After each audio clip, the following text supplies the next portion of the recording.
Imagine spending years of your life with someone, building memories, sharing your dreams, and weaving a life together. You trust them with your heart, your secrets, your vulnerabilities. It's a bond that feels unbreakable, a connection so deep that you can't imagine life without them. That was me, in the beginning. We met when I was young, just starting out in life. At first, it felt like a fairy tale. We clicked instantly, like two puzzle pieces finally fitting together. He was everything I had ever wanted. A partner, a best friend, someone I could laugh with and lean on when times got tough. We built a home together, not just a physical one, but a space filled with love, laughter, and shared dreams. I thought we were perfect. Our future seemed clear, full of possibilities. We made plans for the years ahead, talked about growing old together, and imagined what our family would look like. There was trust, an unwavering belief that we would always have each other's backs no matter what life threw our way. In those moments, I was convinced that our love would withstand anything. He was more than just my husband. He was my confidant, my rock. I couldn't picture a life without him, nor did I want to. I believed in us, in what we had built together. We were a team, and nothing could tear that apart. Or so I thought. At first, the changes were so small, so subtle that I almost brushed them off. It wasn't anything that screamed for my attention, nothing obvious. But over time, I began to notice these little shifts. He started being late more often, and it wasn't just once in a while. It became a pattern. Sometimes he'd miss dinner, other times he'd come home late from work and wouldn't even mention why. At first, I thought maybe he was caught up with something important, maybe he was dealing with pressure at the office. But it kept happening. Then there were the little things with his phone. It started off innocently enough. He'd leave it on the table while we ate, or sometimes it would buzz with notifications. But suddenly, he was quick to clear his notifications every time the screen lit up. Almost too quick. It wasn't like him to be so secretive about something as harmless as a text or an email. Was I overthinking it? I started to doubt myself. Maybe I was just being paranoid. Maybe it was just the stress of his job. Or maybe I was imagining things. I wanted to believe that nothing had changed, that I was just caught in a moment of insecurity. I tried to rationalize it all, convince myself that this was just a phase. I spoke to a couple of friends about it, mentioned the late nights and the phone thing. They listened, nodded, but they were careful with their words. Maybe he's just stressed, you know? Work can do that to people. One of them even suggested, don't let your mind run away with you. Maybe you're just imagining it. I wanted to believe them, I really did. But deep down, something didn't sit right. It felt like there was more to it, but I couldn't pinpoint what. Was I really imagining things, or was my gut trying to tell me something? I couldn't shake the feeling that something was slipping away from me, and that uncertainty gnawed at me every day. It happened one evening, just like any other, or so I thought. I was coming back from running a few errands, carrying a few grocery bags in my hands, mentally planning out the rest of the evening. The house was quiet, and I expected to find him in the living room, as usual. But instead, something felt off. I walked in, setting the bags down by the door, and that's when I saw it. On the coffee table, in plain sight, was his phone, unlocked. I had seen it on the table 1,000 times before, but this time something compelled me to pick it up. Maybe it was just curiosity, or maybe a voice inside me was screaming for answers. I don't even know what pushed me to do it. I glanced at the screen, and there it was. A message from someone I didn't recognize. The words on the Dawa screen were enough to make my heart stop. It was a simple text. I miss you. I can't wait to see you again. My blood ran cold. My mind was racing, my heart thundering in my chest. I didn't know whether to scream or cry. The room spun around me as the truth hit like a tidal wave. I dropped the phone back onto the table, feeling the ground beneath me shift, as if the entire foundation of my life had crumbled away. It was as if everything that had felt real, everything I thought I knew, was suddenly a lie. I couldn't process it. I just stood there, numb, unable to understand what was happening. Was this really happening to me? I kept staring at the phone, willing it to be some kind of mistake. Maybe I misread it. Maybe it was something innocent, a misunderstanding. But deep down, I knew. The betrayal was undeniable. The thought of him, my husband, the man I trusted, with my whole heart, reaching out to someone else, touched me with a coldness I could hardly bear. In that moment, it felt like the world stopped spinning. My entire existence seemed to freeze in time. The air felt thick, heavy, suffocating. How could he do this to me? How could everything we had built together mean so little to him? I was drowning in a mix of disbelief, heartbreak, and rage. My mind scrambled for any other explanation, but none came. The truth was in front of me, and I couldn't ignore it any longer. I don't know how long I stood there, staring at the phone, the weight of the words sinking in. My whole body felt frozen, as if the room had suddenly grown cold and my limbs refused to move. But then I heard him walk in through the door, humming as he always did, completely unaware of what I had just discovered. My heart pounded in my chest, my hands shaking as I turned to face him. I wanted to scream, to throw the phone in his face, to slap him across the cheek and demand an explanation. I wanted to run away, to escape the suffocating reality of what I had just learned. But instead, I stood there, silent, my mind racing, but my body unable to make a sound. When he saw my face, he immediately knew something was wrong. The smile faded from his lips, replaced by a look of confusion. "What's going on?" he asked, almost too casually. I couldn't hold it in anymore. I just looked at him, my voice trembling with a mix of hurt and disbelief. "Who is she?" I asked, the words barely escaping through clenched teeth. I didn't even have to mention the message on his phone. The question was enough. His expression changed. There was a flicker of panic in his eyes, but he quickly masked it with a defensive stance. "What are you talking about?" he asked, his voice too calm for someone caught in the middle of a lie. "This is ridiculous. You've got it all wrong." I felt my anger rising, but it was mixed with a deep sadness. I wanted to shout at him, demand the truth, but I also knew that I couldn't lose myself in the storm of emotion. I had to stay composed. I had to face him, even though every part of me wanted to run away. "Don't lie to me," I said quietly, the words heavy with pain. "I saw the messages. I know what's going on. How could you do this to me? To us?" He stood there, frozen for a moment, his eyes avoiding mine. And then, slowly, he spoke, almost as if trying to convince himself as much as me. "I didn't mean for it to happen. It's not what you think." His words felt empty. They felt like excuses, like things people say when they're trying to justify something they know is wrong. I wanted to shout, to accuse him of everything he'd done, but there was a part of me that was still waiting for the truth. I needed him to admit it, to tell me that I wasn't crazy, that I wasn't imagining the betrayal. But as I stood there, hearing him stumble through his words, I realized something. Nothing he could say would ever make this right. It didn't matter whether he was sorry or not. It didn't matter if he tried to explain himself. The truth was out, and it hurt more than I could ever put into words. He finally looked me in the eye, his face softening for a moment, but the guilt in his eyes was clear. "I'm sorry," he whispered, the words coming too late to heal the damage. But it wasn't just guilt I saw. There was something else. Anger. Anger that I was confronting him. Anger that I had caught him in the lie he had been living.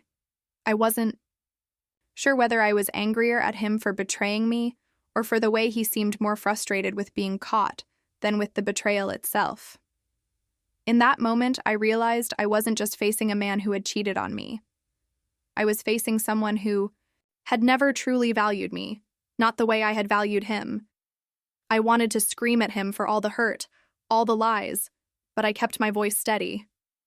"I trusted you," I said, my voice barely above a whisper, but it carried all the weight of the years we had spent together. "I gave you everything, and you threw it all away." The words hung in the air, and for the first time, I saw him falter. His guilt was clear now, but it wasn't enough to undo the pain he had caused. The silence between us felt suffocating, but it also gave me the clarity I needed. I had to make a decision. I had to decide if I was going to let this man, this stranger in front of me, keep destroying me, or if I was going to find the strength to walk away. I could feel the weight of the heartbreak settling in, but somewhere, deep down, there was also a quiet strength beginning to grow. I knew this conversation was just the beginning, and the hardest part was yet to come. In the hours that followed the confrontation, I was numb. I didn't know how to process it all. It felt like I was floating through a dream, everything around me moving in slow motion, while my mind was racing 1,000 miles a minute. My heart was in 1,000 pieces, and I couldn't make sense of any of it. I kept replaying the conversation in my head, over and over, trying to figure out where I had gone wrong, wondering how I missed the signs. How could he do this to me? The betrayal was like a heavy weight pressing down on my chest, and I felt like I couldn't breathe. I kept thinking, my entire life was a lie. The love I had poured into this relationship, the trust I had built, seemed to vanish in an instant. Was I just a fool? Had I been blind this whole time? The hurt was overwhelming. I couldn't stop thinking about the woman he had chosen over me, the secret world he had built outside of our life. I felt small, insignificant, as if everything that made me who I was had been stripped away. I didn't know who I was anymore. Was I someone worth loving? Or had I been fooling myself all along? I knew I needed help. I couldn't navigate this alone.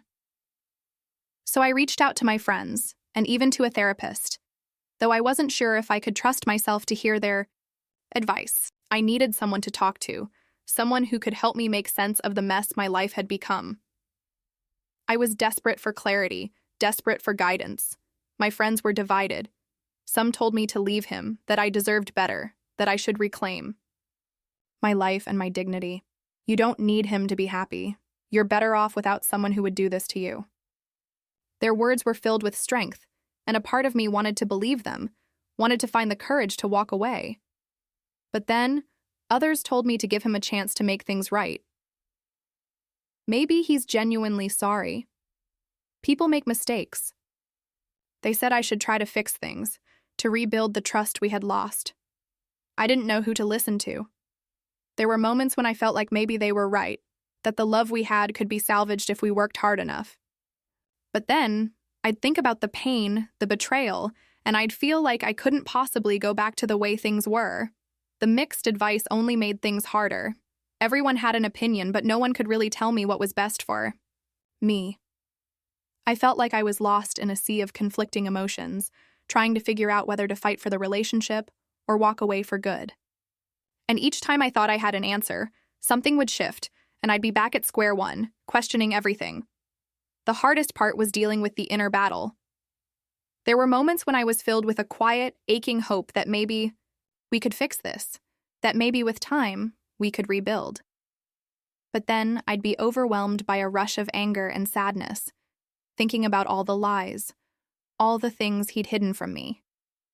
Could I really trust him again? I was at a crossroads, unsure of what the future would hold, but knowing that whatever I chose, I couldn't go back to the way things were.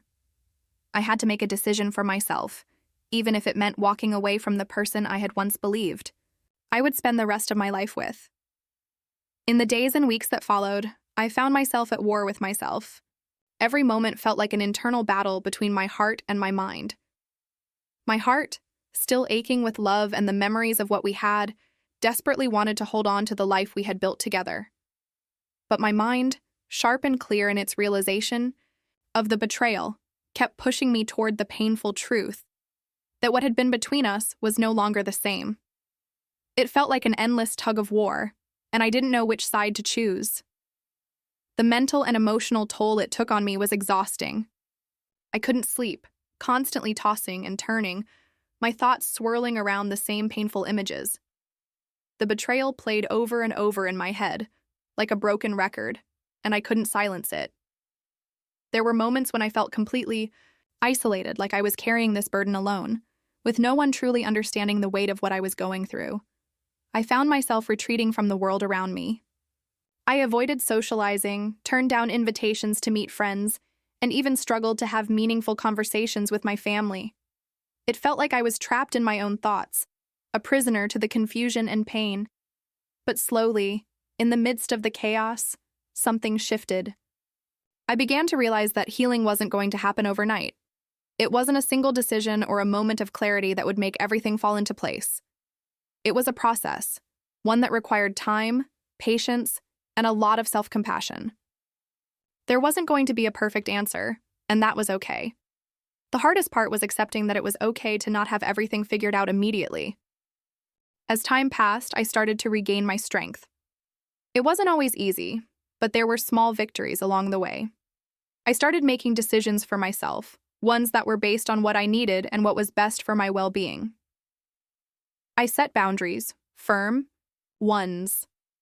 I stopped allowing myself to be dragged into conversations with him where I felt small or insignificant. I began to stand up for myself even if it was just in small moments. It wasn't about being angry or getting revenge. It was about taking back control over my life and my emotions. I began to see myself in a new light. I wasn't the victim of his actions. I was someone who was learning to move forward, someone who deserved to feel whole again. It wasn't easy to separate myself from his choices. For a long time, I internalized his actions, believing that somehow I was at fault, that I wasn't enough. But I had to remind myself that this wasn't about me. It wasn't a reflection of my worth. It was about his choices, his failure to honor the trust we had built. I wasn't the one who betrayed us. He was. And slowly, I started to understand that his actions didn't define me. Every day, I was learning to let go of the shame I had carried, the guilt that wasn't mine to bear. It was freeing, though painful at times, to realize that I had the power to heal, that I didn't need anyone's approval or validation to move on. I started to reclaim my sense of self-worth, one step at a time. And though it wasn't a straight path, I began to understand that this healing process, however long it took, was mine to control. It wasn't about forgetting the past, but about finding the strength to move forward and knowing that I had the capacity to love myself even more than I had before. It was about choosing to heal, no matter how hard it was. After weeks of uncertainty, after the endless emotional back and forth, I reached a point where I knew I couldn't keep living in limbo. It was time to make a decision. I thought about all the options: leaving the marriage, seeking therapy, or trying to rebuild the trust. Each decision came with its own set of emotions: sadness, fear, hope. But I knew that I couldn't stay stuck in the past, waiting for someone else to fix what had been broken. I had to do this for me, and me alone. I made the difficult decision to leave. It wasn't something I did lightly. It wasn't a snap decision made in anger or hurt. It was a choice based on the realization that I could no longer stay in a relationship that had been built on lies. I needed to reclaim my life, my peace, my happiness. It was time to put myself first, even if that meant facing the unknown. There was a moment, a pivotal turning point, when I stood in front of the mirror, looking at myself and realizing I wasn't broken. I had been hurt, deeply, but I wasn't beyond repair. I was done feeling broken. I needed to heal, not for him, but for myself. I was worthy of a love that wasn't laced with betrayal, of a life where I wasn't constantly questioning my worth. And I made a promise to myself then: I would heal, and I would be whole again. As I took those first steps forward, I began to shift my focus. Instead of dwelling on the pain and the betrayal, I started looking to the future. It wasn't easy. The sadness lingered and the memories threatened to pull me back. But I chose to focus on personal growth. I began rediscovering the things that had once brought me joy, the passions and dreams I had neglected in the shadow of the relationship. I started writing again, something I hadn't done in years, and found solace in expressing myself through words. I reconnected with friends, found comfort in their support, and rediscovered a sense of independence that I hadn't realized I'd lost. I wasn't going to let this betrayal define me. I would become stronger, even if I had to do it alone. I realized that this experience, painful as it was now a part of my story, but it didn't have to be the end of my story. It became a source of motivation rather than defeat. Every day, I felt myself growing more resilient, more determined to create the life I deserved. The journey wasn't easy, and it still isn't. But every small step I took was a victory. I found strength in the moments of doubt and courage in the face of fear. The future, once clouded with uncertainty, began to feel like a canvas I could paint however I wanted. And as I moved forward, I knew that whatever came next, I would be okay. Because I had learned, through all the pain, that I could survive anything, and that I was stronger than I had ever known. As time passed, I began to notice the changes in myself. I had been through something that I never thought I'd survive, and yet, here I was, stronger, wiser, and more resilient than I ever thought possible. I'd learned the hard way that pain could be a teacher. I had learned that I was capable of healing, capable of standing up after being knocked down. The path to recovery was long, and some days felt heavier than others, but looking back now, I can see how far I've come. I've learned that no matter what happens, I will be okay. I am resilient. And that knowledge, that strength, is something I carry with me every day. What I went through didn't break me. It didn't define me. It only made me more aware of my own worth and the value of the life I choose to create. I've become more confident in who I am and what I deserve in a relationship. I've learned that trust is something that should be earned, not assumed, and that love must be built on mutual respect, not deception. I now know my worth. I will never settle for anything less than respect, loyalty, and honesty. I don't need someone else to complete me. I am complete on my own. The lessons I've learned have shaped my perception of relationships and what I want from them. I understand that the right person won't make me question my worth, my value, or my place in their life. They will show me love in ways that match my love for myself. Reflecting on everything, on the heartbreak, the healing, the lessons learned, I realized that it was all part of my journey. I wouldn't be the person I am today without those painful moments. And while I wouldn't wish betrayal on anyone, I understand now that it was a chapter in my life, not the whole story. And I get to decide how my story unfolds from here. If you've ever faced betrayal, remember, you're not alone. I know how dark and isolating it can feel, but I promise you, healing is possible. You can move forward. You will be okay. It takes time, it takes self-compassion, and it takes the courage to put yourself first. But you are stronger than you think. Betrayal doesn't have to define your story. You are the one who decides how your story ends. You are the one who chooses what comes next. And no matter what, you have the power to heal, to grow, and to create the life you deserve. If you've ever experienced something like this, or if you found strength in the face of adversity, I'd love to hear your story. How did you cope? What helped you heal? Share your experiences in the comments. I want to know how you found your way through the darkness. You are not alone, and your voice matters.